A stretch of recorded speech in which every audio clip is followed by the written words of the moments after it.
Okay, it's 6:58, 7 o'clock, Dewey's Readathon begins. I'm going to start with this little short fairy tale, and first I'm going to go hurry up and get some coffee.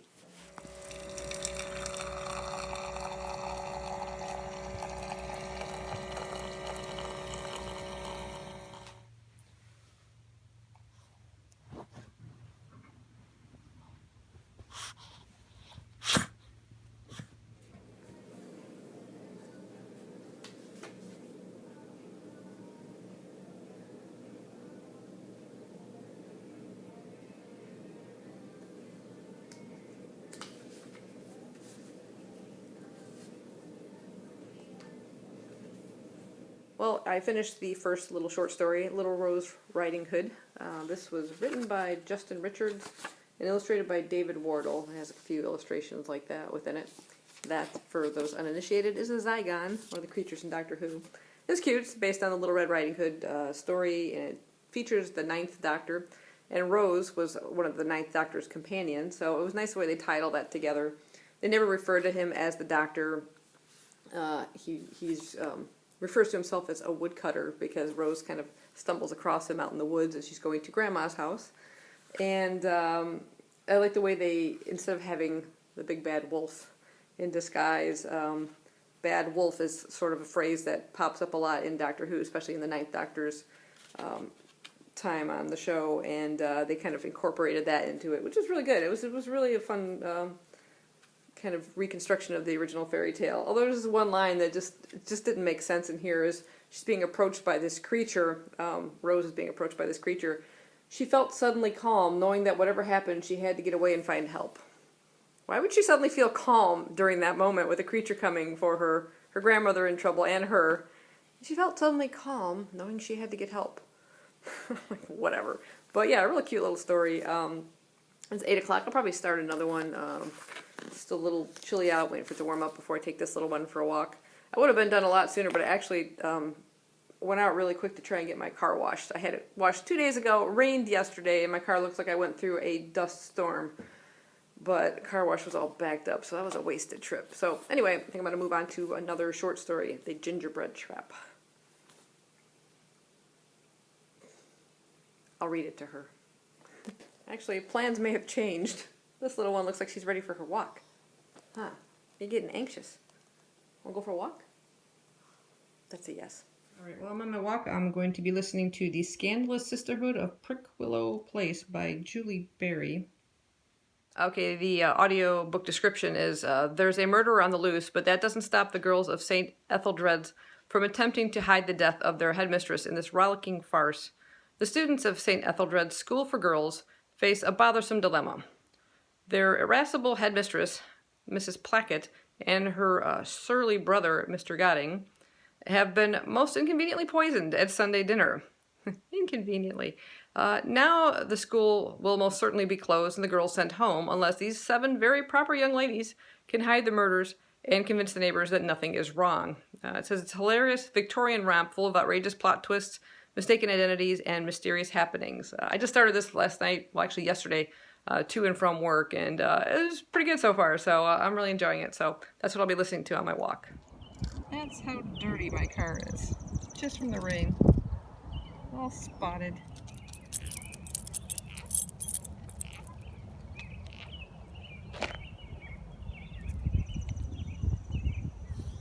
Back at the park. Looks like there's a game today, so I won't be able to let her off leash too much. Nice day. A little cool, but nice. Got my audio going.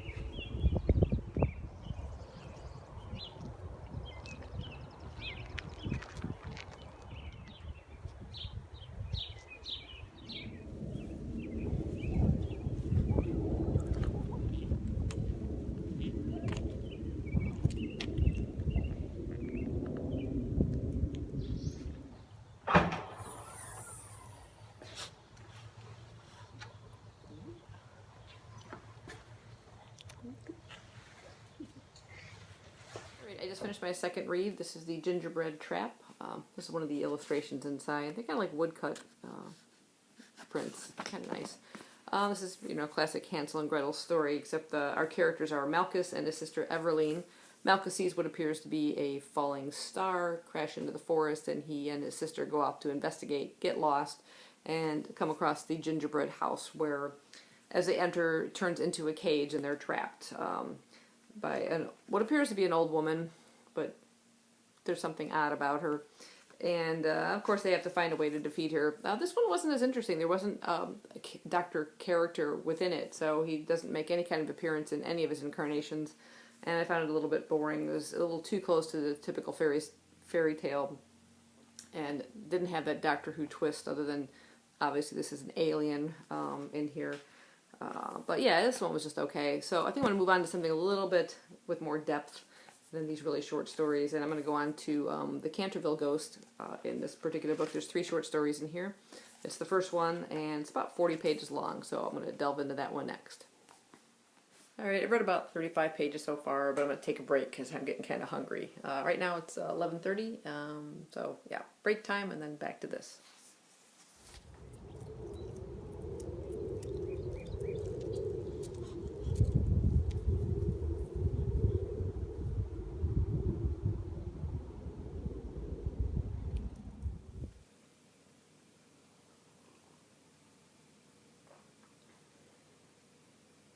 Right, so it's 1 o'clock. I just finished the Canterville Ghost short story within here. It was 46 pages. There's still 2 more to go in here.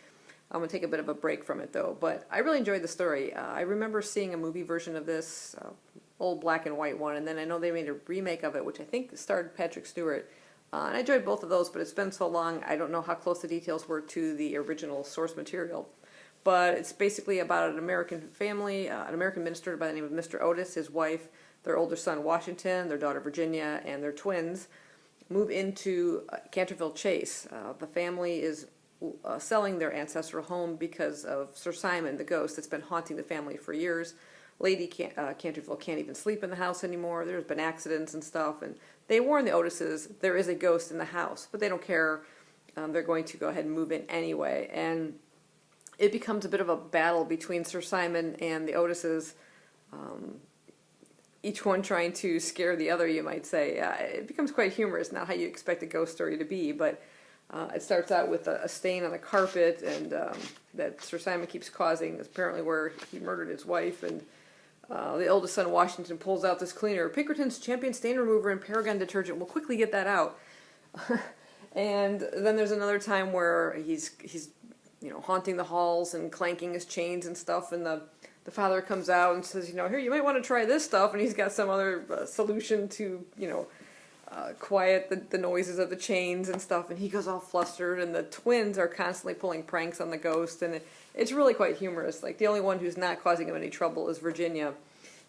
But I really, really enjoyed the story a lot, and I've always enjoyed Oscar Wilde, whatever I've read so far from him, and I'm looking forward to continuing with some of the other short stories, maybe a little bit later today, but right now I want to take a bit of a break from that and go on to Henry James's The Figure in the Carpet. A slim little one, it's only like 56 pages, so we'll go ahead and get started on that. We're both a little sleepy. I'm getting a little sleepy, so it's time for a snack. It's not an advertisement, but these things are like Girl Scout Thin Mints if you've never had them, so I need something to keep me awake. 3 o'clock chilly afternoon walk. A little bit of a break from reading, but I'm listening to my audiobook again.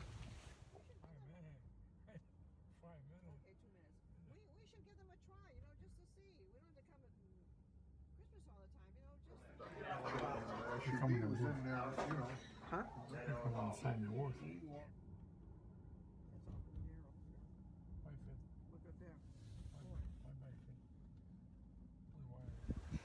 Alright, just got back from the restaurant. I'm up to page 31. I got about 21 pages more to go. Not really sure how I feel about it so far. It's a tough read. He just, I don't know. You can't say something simply. He's got to say it as more complicated as possible, but I'm kind of intrigued by this story, so I'll let you know more about it when I'm done. Alright, it's almost 9:30. I finished The Figure in the Carpet. It was a bit difficult read when I first started. Language was really tough to get into, and like I said, he's very long-winded about getting around to the point of what he's trying to say in a simple sentence.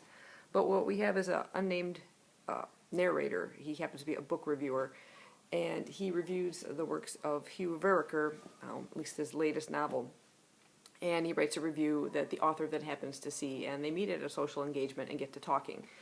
And the author, Vereker, reveals to our unnamed narrator that all of his books are sort of in a way tied together. There's some underlying theme, some little point, or some figure hidden in a Persian carpet type thing that everyone seems to miss, some underlying secret. And our narrator becomes intrigued by this and starts to search through all his books and reading all his material. He happens to mention it to George Corvick, a fellow book reviewer, who then mentions it to his girlfriend, Esme, I think her last name was Gwendolyn Esme. And everyone, all sorts of kind of delve into this mystery to try and uncover what the author is referring to. What is this secret? And he becomes separated kind of from Corvick. Corvick kind of goes off in his own investigation, and you're left kind of following in the narrator's footsteps and getting frustrated, and you keep wondering what this reveal is, and then, yeah, it's a difficult one to explain. It has something to do, as I was reading about, with authorial intent. Like, what is the author intending in a novel when they write a novel? But does it even matter? Is it what the reader gets from it rather than what the author is intending? Is there this true secret? And as you're reading this, you're waiting to see what this reveal is. But is there a reveal? Is it what I'm getting out of the book rather than what Henry James is trying to reveal to me? And it was all kind of convoluted, but I found it kind of pulling me along through the story. So yeah, I kind of did enjoy it. Like I said, once I got into the flow of the writing, it did get better. And overall, I thought it was pretty cool.